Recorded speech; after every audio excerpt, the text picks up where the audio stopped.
Hello, it's me, Darlene Vlog.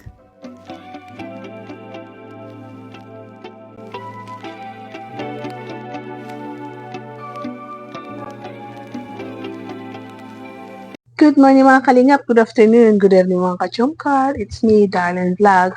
So mga kachumkar, wala mo ng kiligan ngayon. Pag-usapan muna natin itong pinsala ng Christine na nangyari sa Naga, sa Bicol, sa Camarines Resort, sa Daet, or kung saan naroroon ang Team Kalingap. So bago yan, i-shoutout muna natin si Kuya Bal Santos Matubang, si Atina Vlog, si Kalingap Prab, ang presidente ng Karipa Birador, si Kuya Nolly, si Oriana TV, simple si Kalingap Chumar at si Tapula Art. Thank you po, paki-subscribe po sila. I don't know kung paano ko sisimulan ito kasi talagang naiiyak ako. Kumakain ako kanina ng tanghalian, nanonood ako ng mga vlog, nanonood ako ng balita. So parang ang kirot, ang sakit-sakit ng dibdib ko. Sisya na. Kasi nakita ko yung nangyari sa Naga, sa Daet, nakita ko sa balita, nakita ko sa mga vlogger. So naisip ko, paano kaya kung ako ang nandun, kami, family ko nandun? Paano kaya kung bahay ko yun? Paano kaya kung dyan kami nakatira? Siguro nandyan din kami sa evacuation center. Siguro nawash out din yung bahay ko. Siguro gutom na gutom ako, wala akong damit. Wala kaming makakain, wala kaming damit. Pumipila kami. Nakakakain tayo ng 3 times a day, pero pumipila tayo. So parang ang sakit, di ba? Ang sakit sa pakiramdam. Yung ilagay mo yung side mo sa kanila. Super, super sakit po. So dito, si Kuya Bal, na isa siya, di ba, charity vlogger si Kuya Bal, si Kalinga Prab, at ang puso nila ay tumutulong. At nagkataon na itong Jumcarl 18 ay pupunta ng Daet kasi itong Jumcarl 18 ay talagang plano nila mag-feeding after ng anniversary, after makauwi ng Kalingap galing sa Thailand. So nagkataon na pagdating nila din sa Naga, pagdating nila sa Daet ay dumating din ang typhoon na si Christine, ang laki ng pinsala. So natsamba talaga, parang sa Bisaya yon, yung timing din sa English. Timing talaga yung plan nila na mag-feeding ay talagang nangyari na. So, ang saya, ang saya na pakiramdam yung pinapanood mo ang Team Kalingap, sila Yang May na sumugod doon sa Tarum, sa lugar ni Carla, para tumulong sa nabagyuhan. So, tingnan niyo itong nangyari, dumaan sila, nadaanan nila yung karsada, natumba yung mga puno, mga saging, yung mayroon pang postingan na tumba, pero tingnan niyo si Kuya Bal, bumaba, naglakad, he check kung okay ba daanan ng sasakyan. Kasi delikado yan eh. Pwede yan, makurente ang dadaan. Pero mabuti dahil nakatawid sila na safety. Tubig. Tayo sa unahan po mga kalingap ha. Buti at gawa na yung tulay po. Nadaanan na po yung tulay. Nang hindi po, hindi kami makakadaan. At sobrang lakas po ng tubig. Mga kalingap, paano tayo makakadaan dito?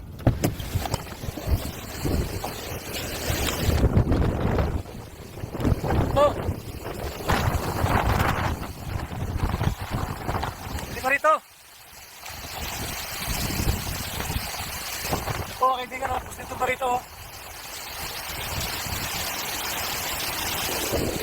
Ate!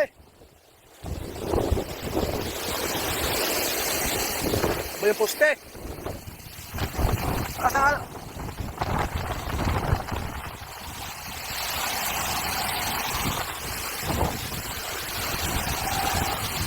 Okay, let's go! Yun nga po, dumating na sila doon sa kung saan ang lugar ni Carla, kung saan siya nakatira dati sa Tarom, yung lumang bahay nila. At sabi ni Kuya Val ay mga 200 person yung Jollibee. Meron silang pabigas, meron silang grocery, may kanin pa daw. May lechon pa daw silang linuto at kanin. simple papakain feeding. So, tingnan po ninyo kung gaano kasaya si Kuya Val, yung ibang team Kalingap. At siyempre si Yang May kasama ang kanyang team. Si Kalingap Jomar at nandyan din si Carla. So, panoorin po natin, nagtulungan sila maghakot ng kanilang ipapa-feeding sa tarong.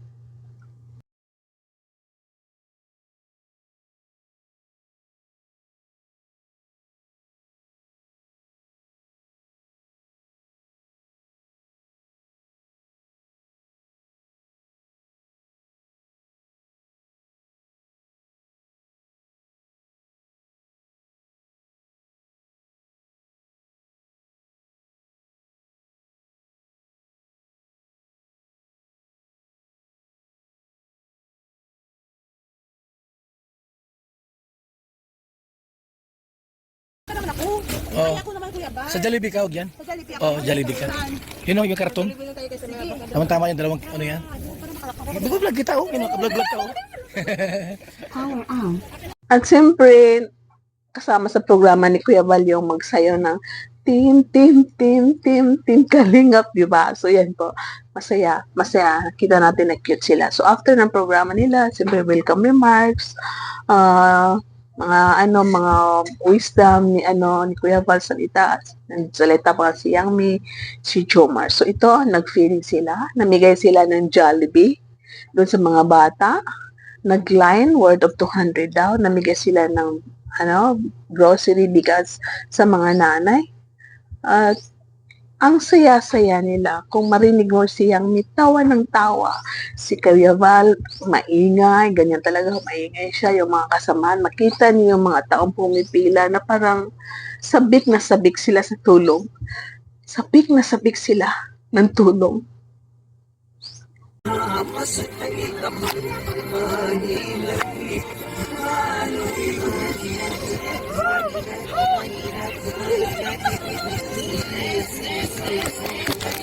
tulong sa kapwa natin mahihirap. At sa kay Carla and Jomar, happy first anniversary. Ito po yung balik biyaya ng Team Jomar 18 para po sa mga mahirap at maswerte na biyayaan po ang Team Basud. Tama? Ha?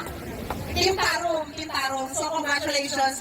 And thank you so much po Kuya Val, Ate Edna, kay Kalinga Prab, Kuya Val. Thank you so much sa sumama from Manila. Hawakan nito.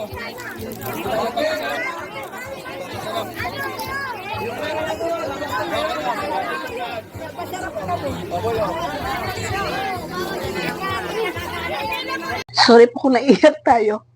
So mga ka-Jomkal, naisip nyo ba yun? Ito ba yan? Naiyak tayo?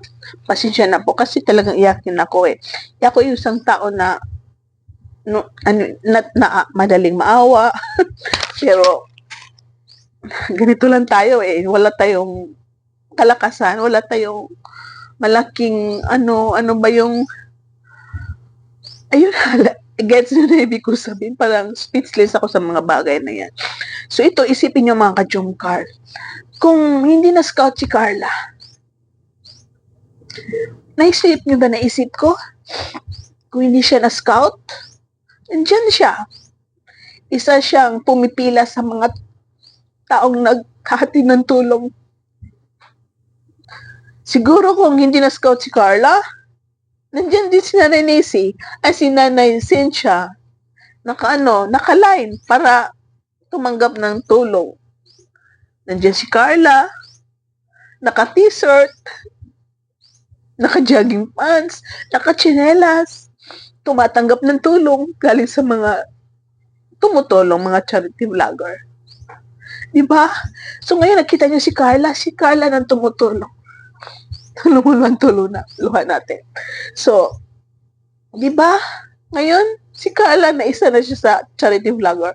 Isa na si Carla na tumutulong sa mga tao. So, nakaka-proud po dahil ito si Carla, napili niya ang kanyang barangay, ang kanyang kung saan siya lumaki. Napili niya na yan ang tulungan dahil alam niya na every may typhoon, alam niya kung anong nangyayari sa kanilang barangay.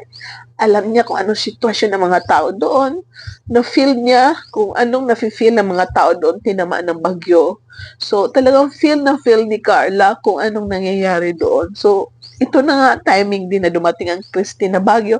Kung walang bagyo, so parang simple lang na masaya sila tingnan. Pero dahil may bagyo nga, feel na feel ni Carla kung gaano kahirap na tamaan ng bagyo, yung affected ka sa pinsala ng mga typhoon, yung bahay mo masira, magliparan, pero buti hindi, walang pinakita dyan na may nagliparan na bahay, pero tabing dagat sila, so malakas ang alon, masira yung, hindi pwede mamangka ang tatay ni Carla dahil malakas ang bagyo, so walang mala talaga po, di ba? So, panoorin po natin.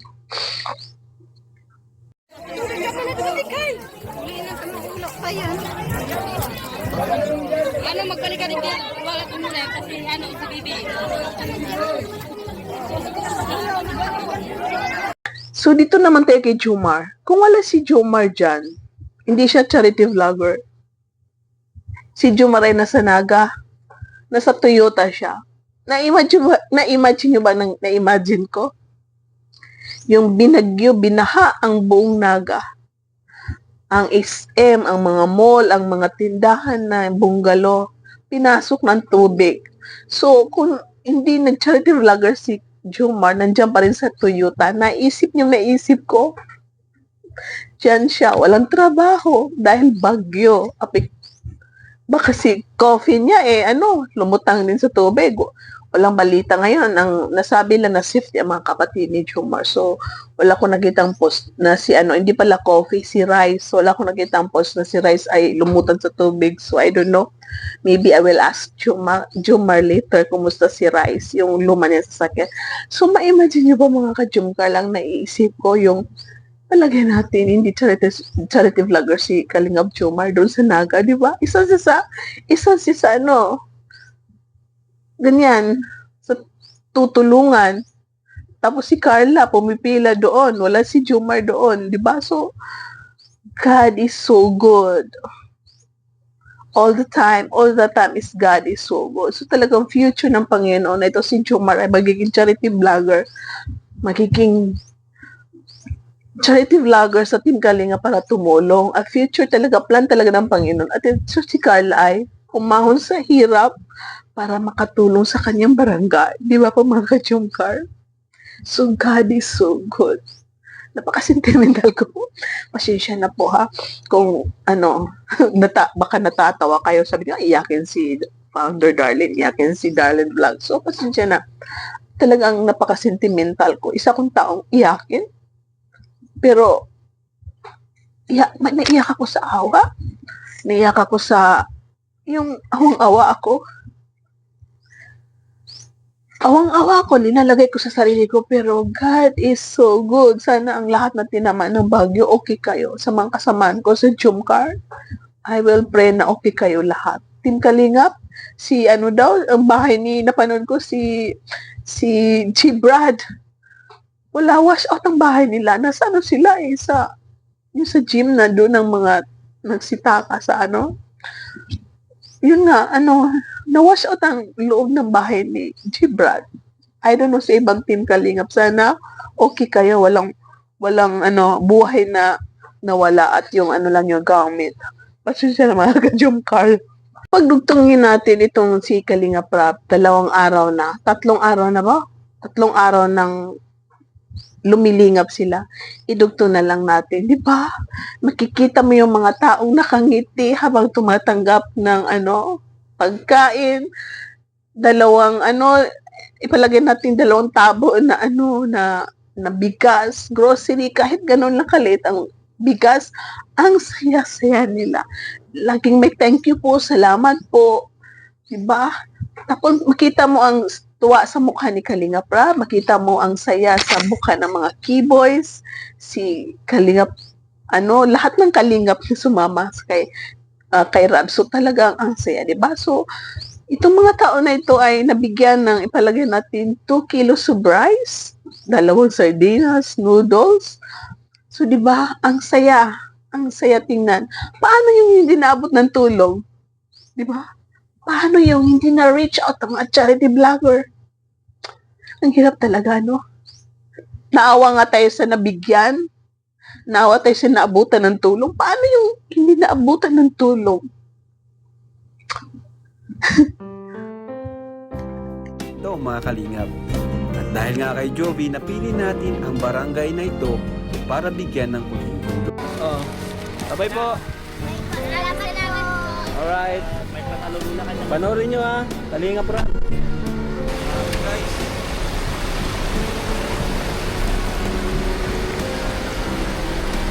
Basta tayo. Tay.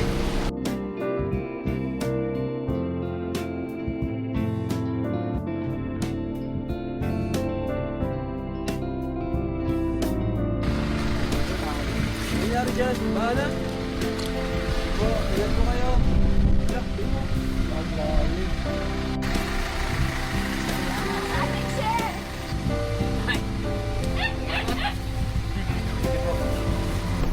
Ah! Sino ako? Sino ako?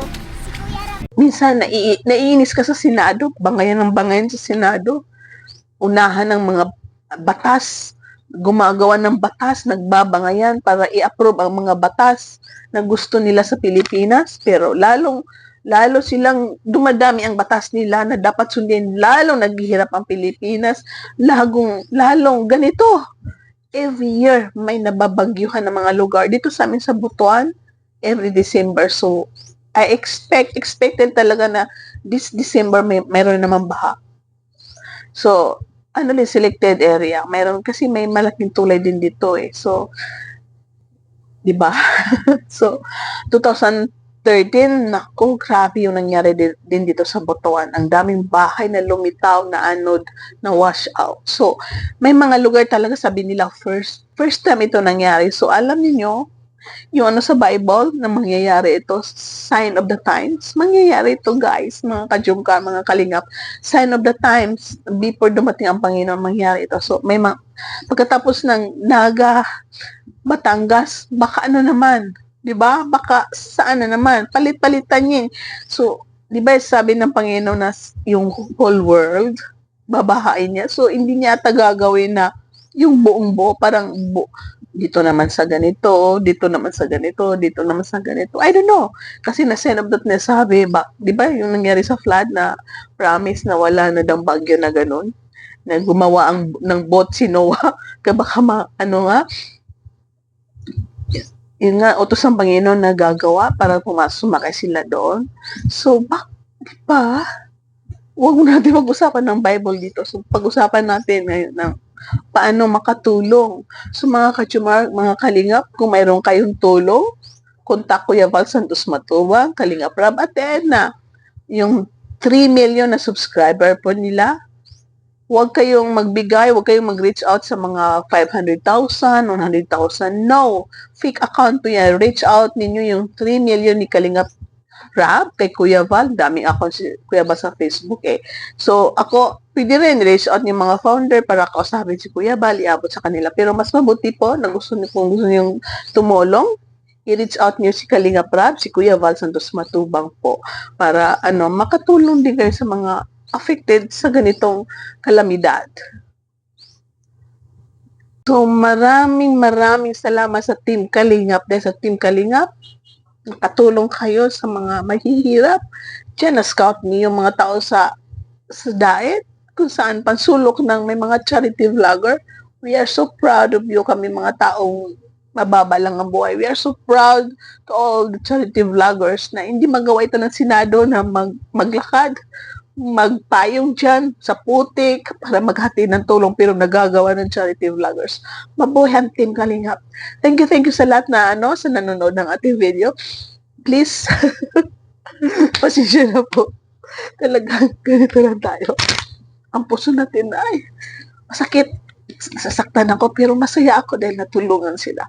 So please like my video. Paki-like, comment kayo kung masasabi ninyo sa nangyari sa mundo ngayon. Ay, Senado, tama ng bangayan. Kalingap Rab, Kalingap Kuya Val Santos Matubang, sino man charity vloggers, dapat kayo na lang presidente. Ikram, Pugong Biyahero, Kalinga Prab, Kuya Val, kung sino pa dyan na pwedeng maging presidente na yung tumutulong nakaranas ng ganitong tulong. Tama nang bangay sa Senado. So sa mga Kalingap supporters dyan, mga Kalingap partners, thank you sa inyong lahat. To all the Kalingap community, Kalingap love teams, Jumcar community, naiyak yun. Hindi natin na to pwede stop mga ka-Jumcars kasi sayang ang ating oras, nakakapagod edit na edit, ulit na ulit. So please, sa lahat ng Jumcar communities, mabuhay kayo. Yang Mi, saludo ako sa'yo. I'm so proud of you, Yang Mi, sa kasamahan mo. Jumcar fans for life, solid Jumcar supporters. We will pray. Ang magagawa lang natin, pray for those who help the poor, for those who help this calamity na sobra na. Thank you so much. God bless you all and keep safe. God is so good. Mabuhay ang lahat. And see you in my next vlog. Bye.